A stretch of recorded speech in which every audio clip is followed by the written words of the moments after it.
اور اس قسم کا ماحول ہونا چاہیے جس میں پاکستان کے عوام کو یہ تسلی ہو کہ ان کے حکمران پارلیمنٹ میں وہ بیٹھے ہیں جو پاکستان کا آئین کہتا ہے.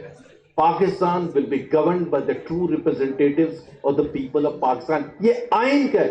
کیا آج وہ ٹرو ریپرزنٹیٹیوز بیٹھے ہیں پارلیمنٹ میں؟ میرا خیال ہے مسلم لیگ کے جو پیپلز پارٹی کے یا MQM کے خاص طور پر، کیونکہ کراچی میں ہم بیٹھے ہیں اور میں وہ ضرور ذکر کرنا چاہوں گا، وہ کیا وہ خود سمجھتے ہیں کہ وہ ٹرو ریپرزنٹیٹیوز ہیں. جس شہر میں 22 سیٹیں تھی، 22 نیشنل اسمبلی، 21 جو پارٹی جیتی ہے وہ باہر بیٹھی ہوئی ہے اور MQM کو فارم 47 پکڑا کے وہاں پارلیمنٹ میں بھیج دیا گیا. یہ پاکستان کا فائنینشیل ہب ہے، اس کے ساتھ اتنا ظلم نہیں ہونا چاہیے. اگر آپ صحیح لوگوں کے خواہش سے منتخب بھی نہیں کر سکتے، عوام منتخب انہوں نے صبح جا کے ووٹ ڈالا. اور میں محمود اچکزئی صاحب سے بھی دوبارہ اور میڈیا کے سامنے یہ بتانا چاہتا ہوں، میں نے پورا اسٹڈی کیا، اینالائز کیا پاکستان کی الیکشن 2024 کو. اگر سب سے زیادہ دھاندلی ہوئی تھی، ریکارڈ دھاندلی، تو وہ کراچی میں ہوئی تھی. یہ سب کو پتہ ہونا چاہیے. TTAP کی لیڈرشپ کو بھی پتہ ہونا چاہیے اور PTI کی لیڈرشپ کو بھی پتہ ہونا چاہیے. وہ اس لیے پتہ ہونا چاہیے کہ یہاں پچھلے 15-20 دن میں ایک ایسا ماحول بنا ہے کہ یہاں کے عوام کو محسوس ہوا کہ ان کے بھی نمائندے، ان کی بھی فکر ہے. پہلے KP کے چیف منسٹر صاحب آئے اور زبردست ان کا جس طرح سے استقبال کیا گیا اور پتہ چل گیا کہ کس کے پاس قوت ہے. اور اس کے بعد اب یہ all parties conference, Mahmood Achakzai صاحب آئے ہیں، کراچی آئے ہیں، انٹیریئر سندھ گئے تھے، اور ان کو بھی محسوس ہوگا اور ابھی تک ہو چکا ہوگا کہ کراچی میں کس قسم کے جذبات ہیں. ہم صرف چاہتے ہیں کہ پارلیمنٹ سورن ہو، اور وہ اس وقت ہوگی جب الیکشن کمیشن آپ کا ایسا ہوگا جس میں کریڈیبل لوگ آپ اپوائنٹ کریں گے، جن کے اوپر پاکستان کے عوام کا ٹرسٹ ہو، تاکہ وہ ایسے الیکشن کرا سکیں کہ الیکشن میں کوئی دھاندلی نہ ہو اور عوام اس کو ایکسیپٹ کریں جو بھی ہو.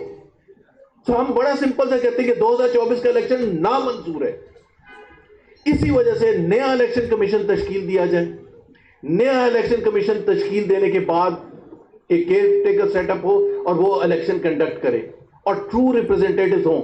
اور سب سے بڑھ کے جو اہم بات ہے، یہ جدوجہد کا آغاز کیا تھا عمران خان نے، اور 2.5 سال پہلے جب ان کو جیل بھیجا گیا تھا تو عوام یہاں یہ ایسا پھیلایا گیا تھا کہ 2 دن میں وہ باہر آ جائیں گے.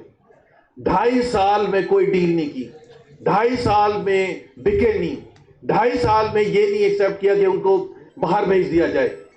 اب جب وہ ایک ایگزامپل اتنی بڑی سیٹ کی ہے تو میرا خیال ہے ہمارا تھوڑا سا تو فرض بنتا ہے کہ اس جدوجہد میں کنٹریبیوٹ کرے. اور اسی فرض کے بیسس پر اگر آج عمران خان ہاتھ اٹھا دیں اور ہار مان لے تو آپ سوچیں کہ پاکستان کا کیا ہوگا. تو یہ بڑا امپورٹنٹ ہے یہ سمجھنا. اور بات یہ نہیں ہے کہ عمران خان کو باہر آ جانا چاہیے، باہر تو آنا چاہیے، کیونکہ ان کے خلاف جو کیسز ہیں وہ سارے پولیٹیکلی موٹیویٹڈ کیسز ہیں. میں 2 باتیں معیشت کے حوالے سے ضرور کروں گا، کیونکہ اس کی اہمیت اس لیے ہے کہ یہ جتنا بھی جب پولیٹیکل انسٹیبلٹی ہوتی ہے تو پولیٹیکل انسٹیبلٹی کی موجودگی میں اکنامک اسٹیبلٹی نہیں آ سکتی. یہ ایک بالکل لازم ریلیشن شپ ہے. اور پاکستان کے عوام نے پچھلے 70 سال میں یہ دیکھا ہے کہ پاکستان میں بار بار ملٹری انٹرونشن ہوا، بار بار اس قسم کی حکومتیں آئیں جن کو حق نہیں تھا الیکشن جیتنے کا، پھر بھی وہ ان کو لا کے بٹھا دیا گیا. اس وجہ سے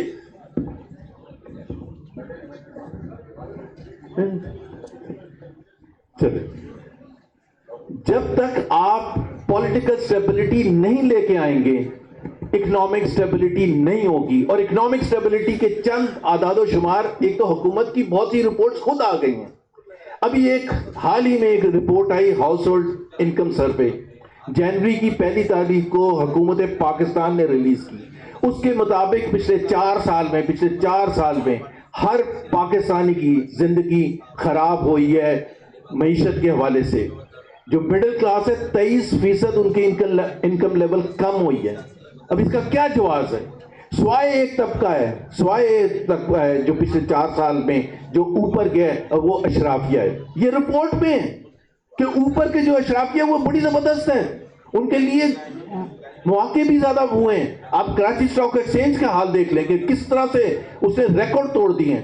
ادھر کراچی اسٹاک ایکسچینج ریکارڈ توڑ رہے ہیں اور ادھر غربت کے ریکارڈ ٹوٹ رہے ہیں. پاکستان کی تاریخ میں کبھی بھی 45% پاکستانی غربت کی لکیر سے نیچے نہیں تھے جو آج ہیں، اور مزید ہر روز ہر منٹ اس میں اضافہ ہو رہا ہے. پاکستان میں بے روزگاری ریکارڈ ہائی ہے، یہ حکومت کی اپنے اعداد و شمار ہیں. اگر آپ کی یہ اعداد و شمار ہیں، اگر آپ کی ایکسپورٹس آپ دیکھ لیں پلنج کر گئی ہیں.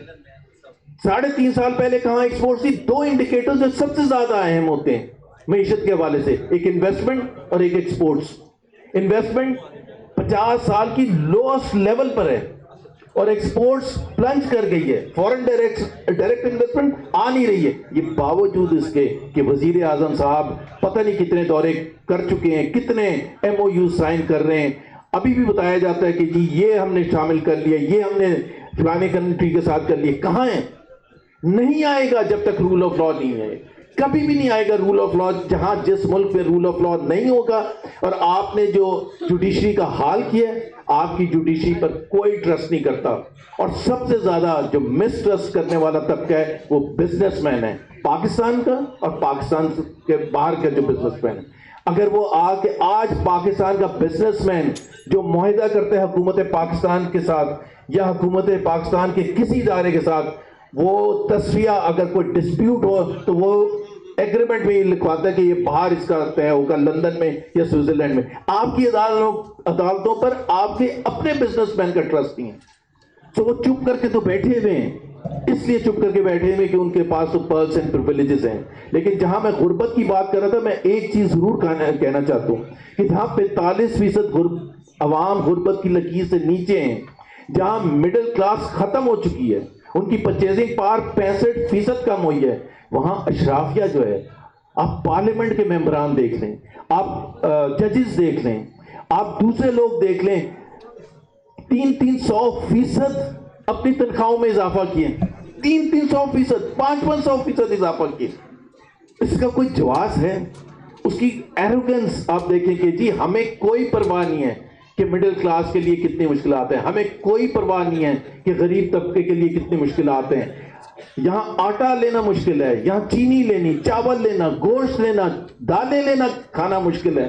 اور وہاں اشرافیہ کے آپ خود دیکھتے ہوں گے میڈیا پر، سوشل میڈیا پر کس طرح سے جشن منائے جاتے ہیں، کس طرح سے ان کے پاس عیاشیاں ہیں. تو یہ ایک ظلم ہے، اور یہ اس وقت تک رہے گا جب تک یہاں ٹرو، فری، فیئر اور ٹرانسپیرنٹ الیکشن کر کے آپ اس قسم کے لوگوں کو لے کے آئیں گے جو پولیٹیکل سٹیبلٹی لے کے آئیں، اور وہ پھر اس کے نتیجے میں اکنامک سٹیبلٹی آئے گی. بہت بہت شکریہ اینڈ ویلکم ٹو اسد کیسر صاحب.